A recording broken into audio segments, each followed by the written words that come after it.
So students, today we can start the third law of the Mendel, that is the law of inheritance, that is law of independent assortment. बघा बाळांनो, आपल्याला हे already माहिती आहे की मेंडेलने आपल्याला तीन लॉज इनहेरिटन्सचे एक्सप्लेन केले होते. त्यातला पहिला लॉ होता लॉ ऑफ डॉमिनन्स, दुसरा लॉ होता लॉ ऑफ सेग्रिगेशन आणि तिसरा लॉ होता आपल्याकडे लॉ ऑफ इंडिपेंडंट असॉर्टमेंट. ठीक आहे, त्यातला पहिला लॉ आपण पाहिला होता law of dominance. Law of dominance मध्ये आपण असं बोललो होतो की when a cross between two homozygous parent, आपण दोन होमोझायगस पॅरेंट मध्ये क्रॉस करतोय having a one pair of contrasting character, ज्याच्यामध्ये आपण एकच पेअर कॉन्ट्रास्टिंग कॅरेक्टर घेतली आहे. Then the character which is express in F1 generation, तर जे कॅरेक्टर F1 जनरेशन मध्ये एक्सप्रेस होतंय that character is called as a dominant and other character which is suppress in F1 generation that character is called as a recessive. ठीक आहे, but आपल्याला ही माहिती आहे बाळांनो की फर्स्ट लॉ ऑफ जो काही मेंडेलचा फर्स्ट लॉ आहे law of dominance, it is not universally applicable. तो लॉ युनिव्हर्सली ॲप्लिकेबल नाही आहे. आणि का नाही आहे याचं रिझन आपण शिकलो होतो की असे पण काही केसेस आहेत, for example haemophilia, for example colour blindness. Okay, हे जे काही डिसीजेस आहेत, ओके, जे काही इनहेरिटेड आहेत ॲक्च्युली, ओके, तर यांच्यामध्ये रिसेसिव्ह जीन सुद्धा स्वतःला काय करतायत, एक्सप्रेस करतायत. ओके, आणि लॉ ऑफ डॉमिनन्स तुम्हाला काय सांगतो, फक्त डॉमिनंट जीन काय करतो, एक्सप्रेस होतो. पण असं जनरली या दोन केसेसमध्ये दिसत नाही. That is a law of dominance, that is what we called as a haemophilia and another one is a colour blindness. याच्यामध्ये रिसेसिव्ह जीन स्वतःला एक्सप्रेस करतो आणि म्हणून लॉ ऑफ डॉमिनन्स आपण काय करत नाही, युनिव्हर्सली ॲप्लिकेबल करत नाही. ठीक आहे, दुसरी गोष्ट आहे that is a law of segregation. Law of segregation मध्ये जे काही मेंबर्स ऑफ आलेली पेअर आहे, ओके, इन अ हायब्रिड म्हणजे F1 जनरेशन मधले, ते एकमेकांपासून काय होतात, सेपरेट होतात ऑर सेग्रिगेट होतात. ओके, आणि त्याच्यापासून जे गॅमेट्स तयार होतात ते ऑलवेज प्युअर असतात, असं आपण लॉ ऑफ सेग्रिगेशन मध्ये लिहिलं होतं. Law of segregation is also called as a law of purity of gamete. त्याला आपण law of purity of gamete असं बोलतो. ठीक आहे, त्याच्यानंतर सगळ्यात महत्त्वाची गोष्ट, लॉ ऑफ सेग्रिगेशन हा युनिव्हर्सली ॲप्लिकेबल होता, हे आपण अगोदरच्या लेक्चरमध्ये डिस्कस केलंय. आज आपण डिस्कस करणार आहे लॉ ऑफ इंडिपेंडंट असॉर्टमेंटला. ठीक आहे, तर बघा law of independent assortment, this is a third law of inheritance given by the Mendel. ठीक आहे, सो बघा पहिलं आपण लिहूयाचं स्टेटमेंट.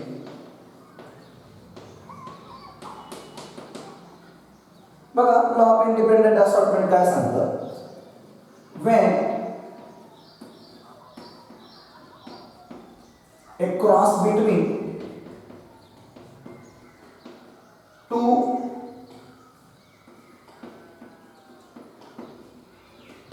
homozygous parent, तुम्ही दोन होमोझायगस पॅरेंट मध्ये क्रॉस करताय, having a two pair of contrasting character,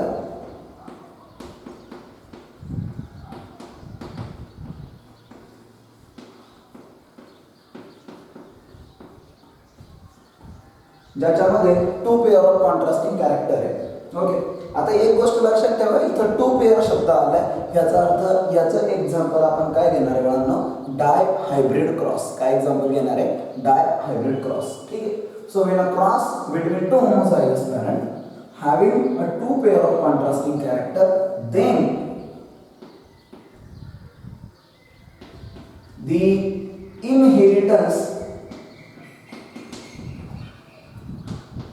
of one pair of character,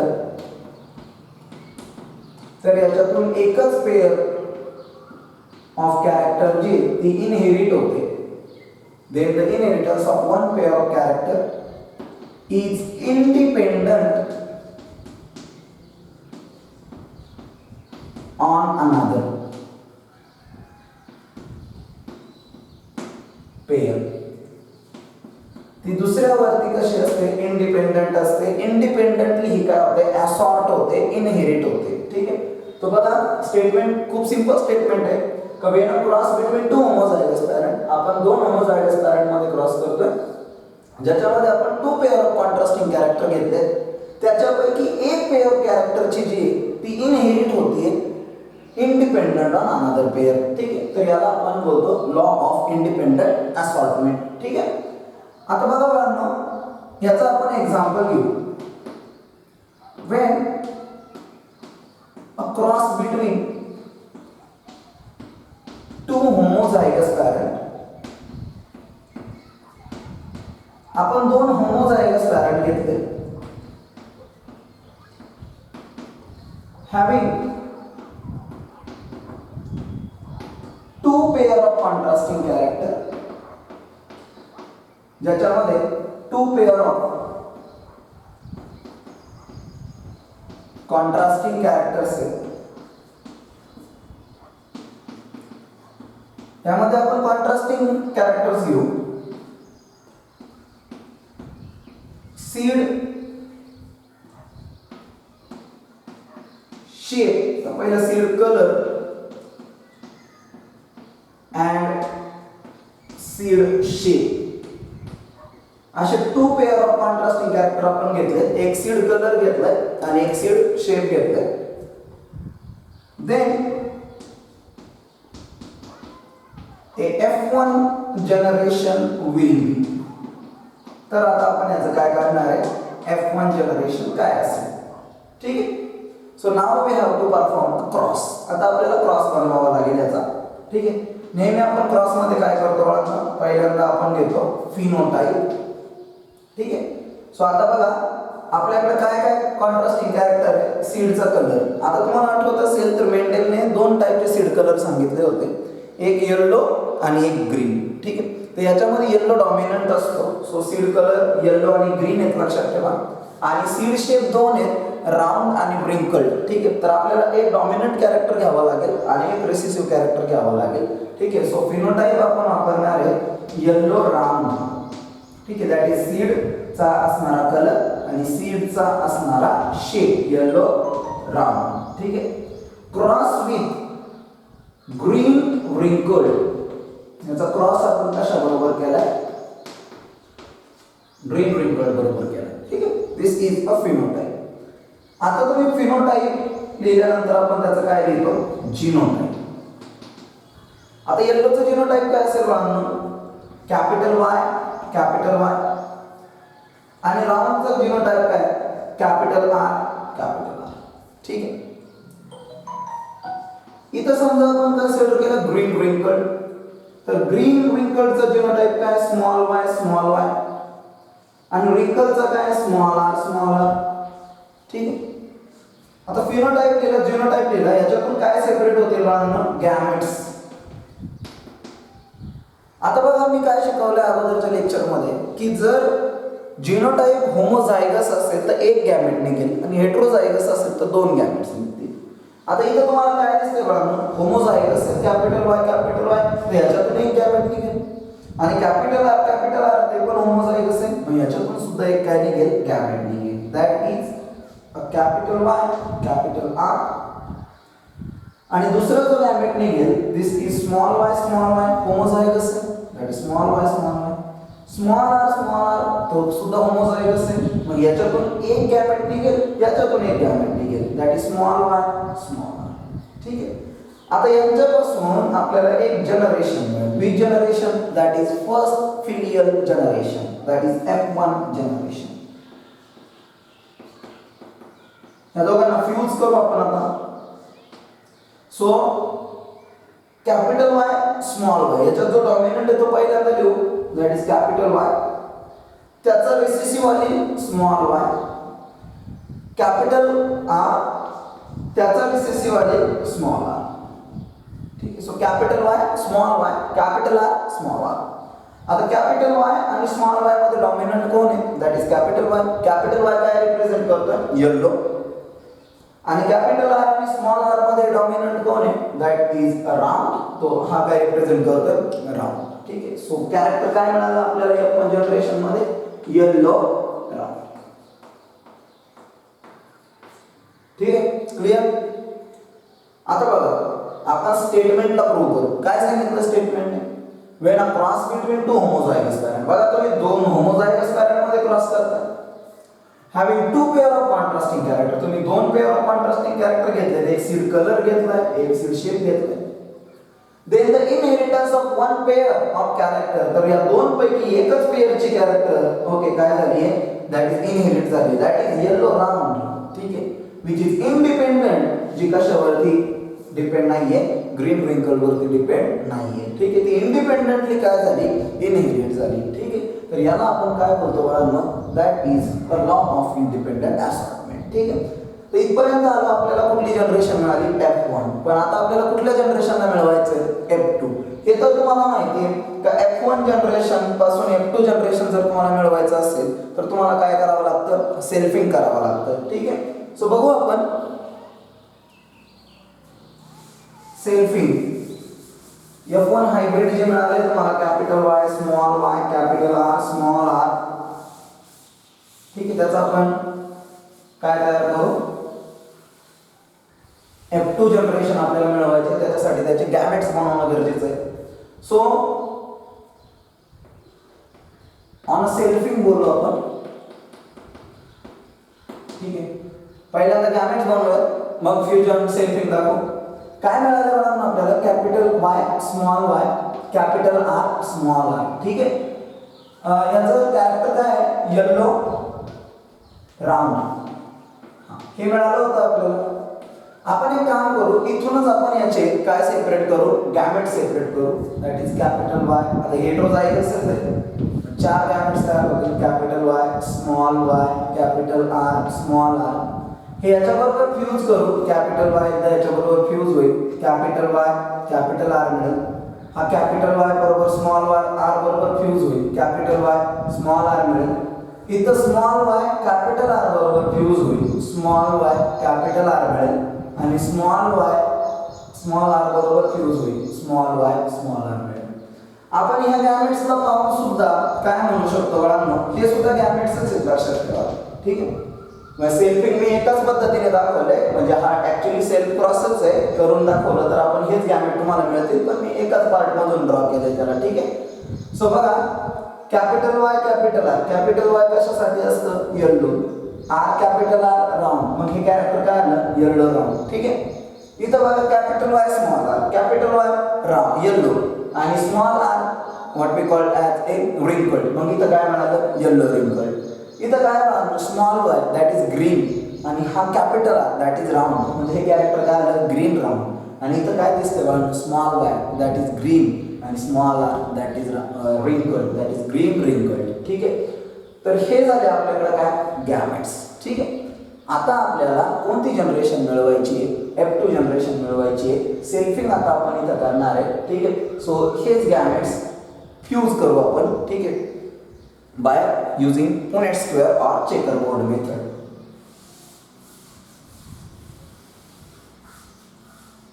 बघा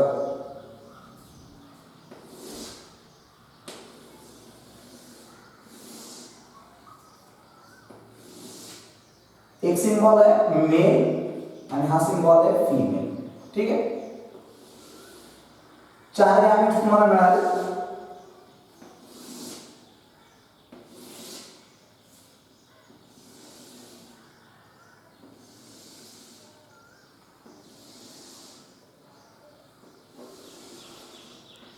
ठीक आहे, सो पहिला गॅमेट मिळाला तुम्हाला कॅपिटल Y कॅपिटल R, दुसरं मिळालं तुम्हाला कॅपिटल Y स्मॉल r, तिसरं मिळालं तुम्हाला स्मॉल y कॅपिटल R आणि चौथं मिळालं तुम्हाला स्मॉल y स्मॉल r.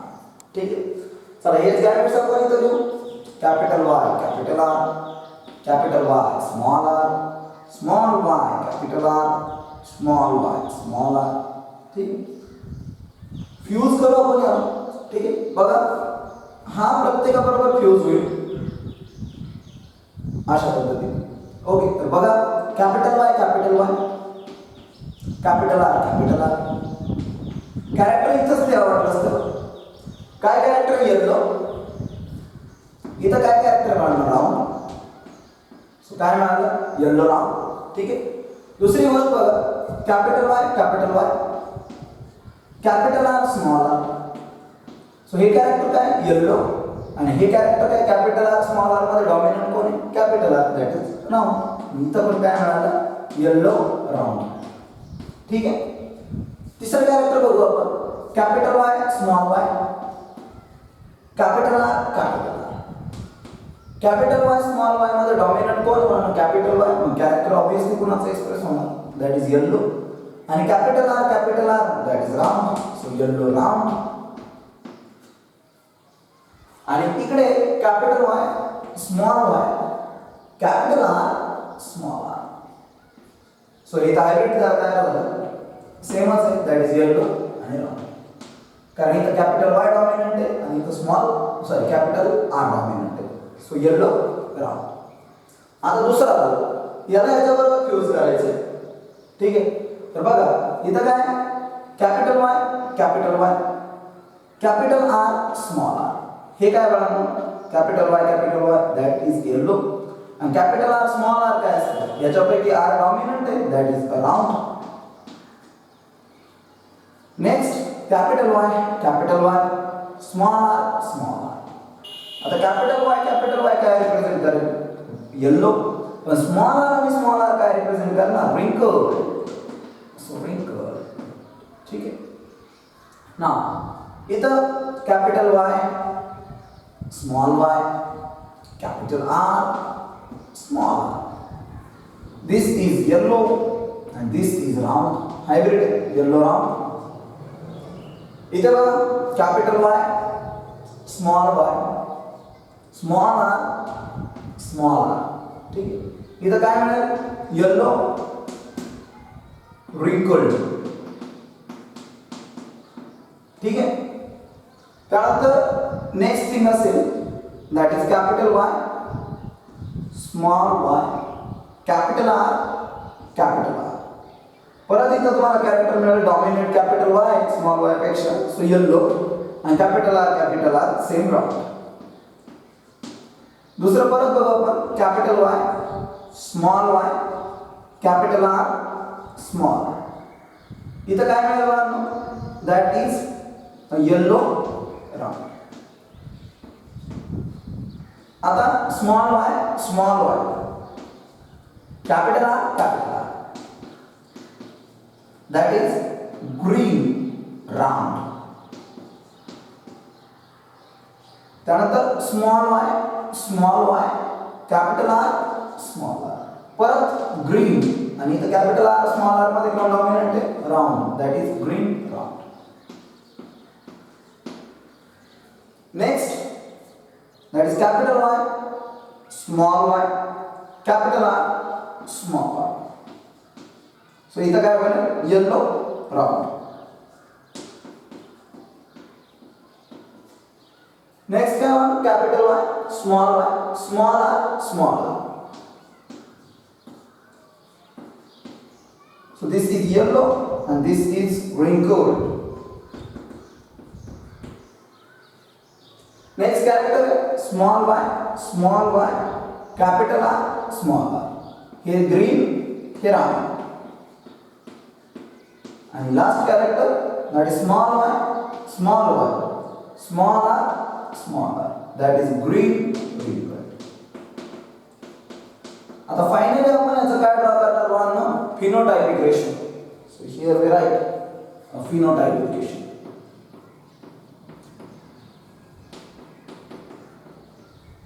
आता कोणते फिनोटाइप तुम्हाला मिळाले बघा. पहिला फिनोटाइप मिळाला तुम्हाला येलो राउंड इज 2. त्यानंतर काय मिळाले? Yellow wrinkled is 2. त्यानंतर काय मिळाले? Green round. आणि त्यानंतर ग्रीन विंकल्ड. ठीक आहे. आता बघा येलो राउंड किती मिळाले? हे वरती 4 5 6 7 8 आणि 9. येलो विंकल्ड 1 2 3. ग्रीन राउंड 1 2 3 आणि ग्रीन विंकल्ड 1. मग रेशो काय मिळाला? फिनोटायपिक रेशो डायबेटिक क्रॉसचा 9:3:3:1. ठीक आहे. आता बघा नेक्स्ट सगळ्यात इम्पॉर्टंट क्वेश्चन आहे की लॉ ऑफ डॉमिनन्स कसा होता? युनिव्हर्सली ॲप्लिकेबल नव्हता. Law of segregation universally applicable होता. मग आता लॉ ऑफ इंडिपेंडंट असॉर्टमेंट कसा असेल? बघा बघा एक कन्सेप्ट आहे that is called as a linkage.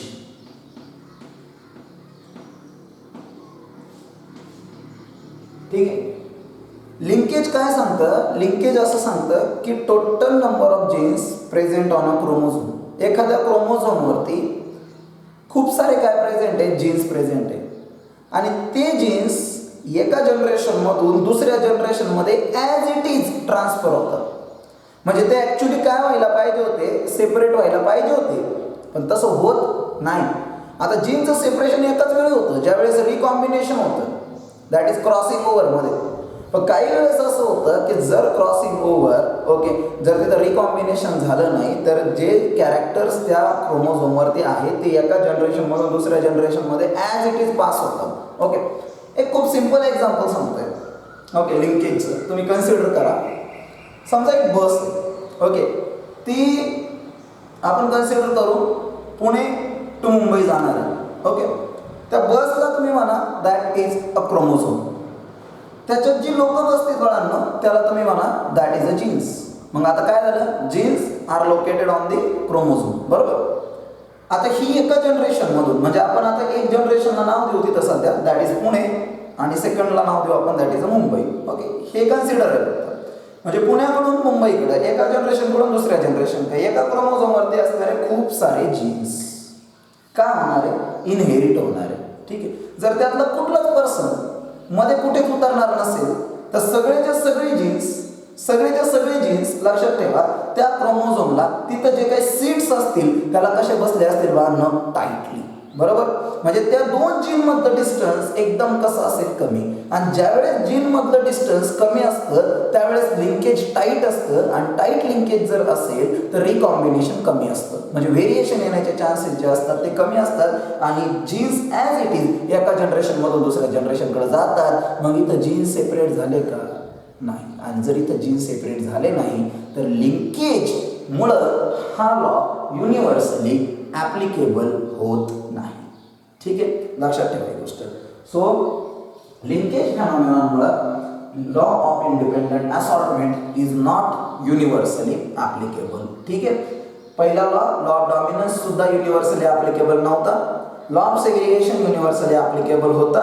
Law of independent assortment universally applicable नाही. ठीक आहे. So here we complete law of inheritance. 3 law आपण पाहिले. Law of dominance, law of segregation आणि लॉ ऑफ इंडिपेंडंट असॉर्टमेंट.